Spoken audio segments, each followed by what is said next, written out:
बहुत बहुत स्वागत है। आज हम सभी सिसवा नगर पालिका के भावी प्रत्याशी गण यहाँ उपस्थित हैं।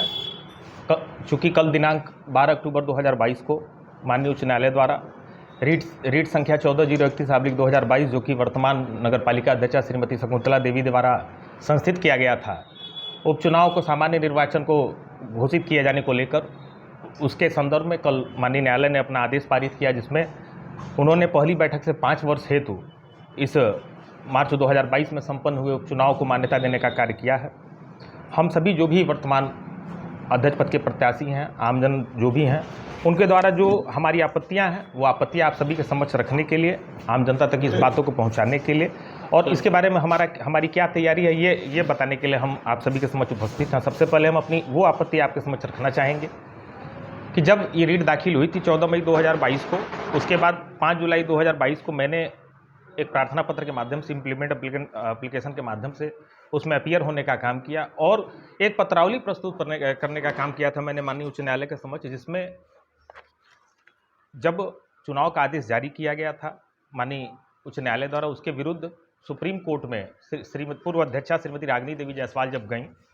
तो उनको उनके अपील को खारिज करते हुए राज्य सरकार द्वारा जो एफिडेविट लगाया गया था माननीय उच्चतम न्यायालय सुप्रीम कोर्ट में, उस एफिडेविट में 15वें कॉलम में स्पष्ट रूप से बाई इलेक्शन शब्द का प्रयोग किया गया था और इसी को कंसीडर करते हुए माननीय उच्चतम न्यायालय सुप्रीम कोर्ट ने सीधे आदेश जारी किया था और निर्देशित करने का काम किया था राज्य सूचना आयोग को कि आप इसी कार्यक्रम के अनुसार आप चुनाव संपन्न कराएं। और उस कार्यक्रम में 15वें कॉलम में जो कि एफिडेविट राज्य सरकार द्वारा जारी किया गया था, उस एफिडेविट में स्पष्ट रूप से बाई इलेक्शन शब्द का प्रयोग किया गया है। कल जो आदेश आया है उस आदेश से चूंकि माननीय न्यायालय का फैसला है उसका सम्मान करते हुए, लेकिन एक पक्षकार होने के नाते जो हमारी आपत्तियां हैं, जो असंतुष्टि है, उस असंतुष्टि का जो कारण है आप सभी के समक्ष प्रस्तुत कर रहे हैं। अभी चूंकि आदेश कल आया है और उस आदेश की व्याख्या और समीक्षा हमारे विद्वान अधिवक्ता कर रहे हैं कि आने वाले समय में उसके लिए हमको क्या करना होगा। हमारी जो आपत्ति है वो ये है कि जब रागिनी देवी पूर्व अध्यक्षा के प्रकरण प्रार्थना पत्र संख्या 17/20/2021 और 4233/2021 पर राज्य सरकार द्वारा दाखिल शपथ पत्र जिसके कॉलम 15 पर स्पष्ट रूप से उपचुनाव लिखा गया है को कंसीडर कर अमल में लाने का आदेश जब माननीय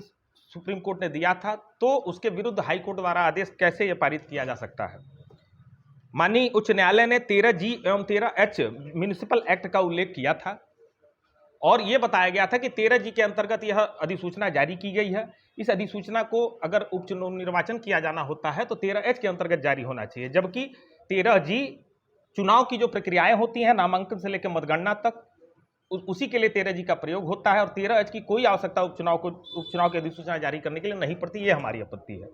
जबकि स्पष्ट रूप से कोई लेखकीय त्रुटि के बिना जो अधिसूचना जारी की गई थी माननीय राज्य निर्वाचन आयोग के द्वारा, उस अधिसूचना में स्पष्ट रूप से उप निर्वाचन का उल्लेख किया गया। साथ ही जितने लोग प्रत्याशिता दर्ज कराए, चाहे वो पेटिशनर हो, वर्तमान अध्यक्षा श्रीमती शकुंतला देवी हो या जो भी सम्मानित सभासद, सबके द्वारा जब ये अधिसूचना जारी हुई, नामांकन उन्होंने किया, इसको एंटरटेन करने का काम किया और जब उनको विजयश्री मिली, विजयश्री मिलने के बाद फिर राज्य सूचना आयोग के द्वारा जब शपथ ग्रहण की अधिसूचना जारी की गई तो उसमें भी उप निर्वाचन शब्द का सीधा उल्लेख किया गया, जिसको पूर्ण रूप से एंटरटेन करने का काम सभी ने किया जो वर्तमान पिटिशनर हैं। लेकिन बावजूद इसके अगर इन सबके विरुद्ध वो जाती हैं तो न्यायालय को कहीं न कहीं तथ्य एवं जो साक्ष्य हैं उनको छिपाकर और साथ ही न्यायालय को गुमराह कर जो आवेदन किया गया था, निश्चित रूप से साक्ष्यों का पूर्णतः अवलोकन न करते हुए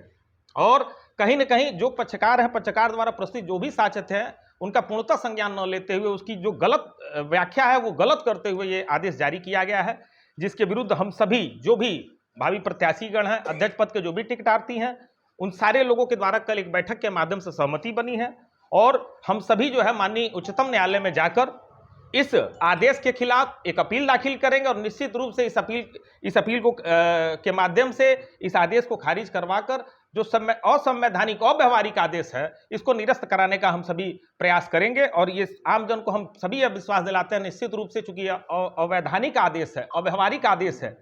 तो ये निश्चित रूप से यह निरस्त होगा और जो संवैधानिक व्यवस्था है उसको लागू करते हुए समय से जब उत्तर प्रदेश में चुनाव होगा तो सिसवा में भी चुनाव हो, ये कराने के लिए हम सभी अध्यक्ष पद के प्रत्याशी संकल्पित हैं। यही सूचना आप सभी मीडिया के सम्मानित बंधुओं के माध्यम से हम आम जनता तक, सभी नागरिक बंधुओं और सभी प्रत्याशियों तक पहुंचाने का काम कर रहे हैं। दूसरी एक बहुत ही विशेष बात यह है कि ये हमारे पास जिलाधिकारी महोदय महाराजगंज के द्वारा 2855 LBA 2022 दिनांक 28 जून 2022 को प्रमुख सचिव उत्तर प्रदेश शासन नगर विकास अनुभाग 4 को यह रिपोर्ट भेजी जाती है, इसमें संस्तुति की जाती है कि वर्तमान अध्यक्षा श्रीमती शकुंतला देवी जायसवाल द्वारा 11.5 करोड़ के टेंडर के मामले में TS में वित्तीय अनियमितता की गई है और यह सिद्ध आरोप है। इसलिए जिलाधिकारी महोदय द्वारा उनको पद से हटाए जाने की संस्तुति की गई थी, जो अभी तक लंबित पड़ी है। और निश्चित रूप से यह सत्ता का संरक्षण कहीं न कहीं गुमराह करके पा रहे हैं और पाते हुए यह सत्ता को बदनाम करने का भी काम कर रहे हैं। मैं भारतीय जनता पार्टी के सम्मानित विधायक, सम्मानित माननीय सांसद एवं सम्मानित जिलाध्यक्ष से यह निवेदन करता हूं कि यह चुनौती केवल नगरपालिका के नागरिकों को और प्रत्याशियों को नहीं दी गई है, यह चुनौती प्रदेश सरकार को भी दी गई है। जो वर्तमान में जो प्रदेश शासन है उसको भी यह चुनौती दी गई है। और श्रीमती शकुंतला देवी जायसवाल भारतीय जनता पार्टी की महिला मोर्चा की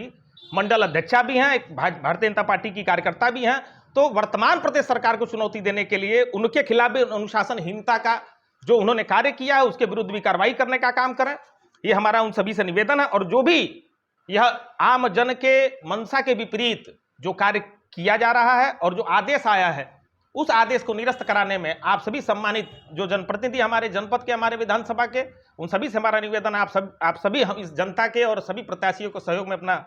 जो है सहयोग और स्थापित करने का काम करें। यह निवेदन हम आप सभी से करते हैं। साथ ही एक और बिंदु हमारे समक्ष है कि ये जो वित्तीय अनियमितता का जो आरोप है इस पर भी कार्रवाई करने के लिए मैं निवेदन करता हूं प्रदेश शासन से कि इस पे भी कार्रवाई तत्काल करने का काम करें और हम सभी इसके विरुद्ध भी न्यायालय जाने का काम करेंगे। और आगे और भी हमारे साथी हैं, मैं चाहूँगा वो भी अपना विचार रखें। हमारे इस मुहिम में हमारे साथ भावी प्रत्याशी के रूप में आदरणीय अविनाश चौरसिया जी, आदरणीय धीरज तिवारी जी, आदरणीय नागेंद्र मल जी, आदरणीय संतोष मल जी, आदरणीय अभिमंत्री सिंह जी और आदरणीय शैलेश सुल्तानिया जी, बहुत सारे साथी हैं, 10-11 साथी हैं जो भी भावी प्रत्याशी हैं जो कल बैठक में सहमति बनाकर किए हैं। सभी के साथ हम अपील बहुत शीघ्र से शीघ्र जो हमारे विद्वान अधिवक्ता भी समीक्षा कर रहे हैं, व्याख्या कर रहे हैं, उसके उपरांत सर्टिफाइड कॉपी प्राप्त कर हम शीघ्र माननीय सुप्रीम कोर्ट में एक अपील दाखिल करेंगे और जनता के मंशा के अनुसार निर्णय लाने का काम करेंगे। बहुत बहुत धन्यवाद आप सभी का।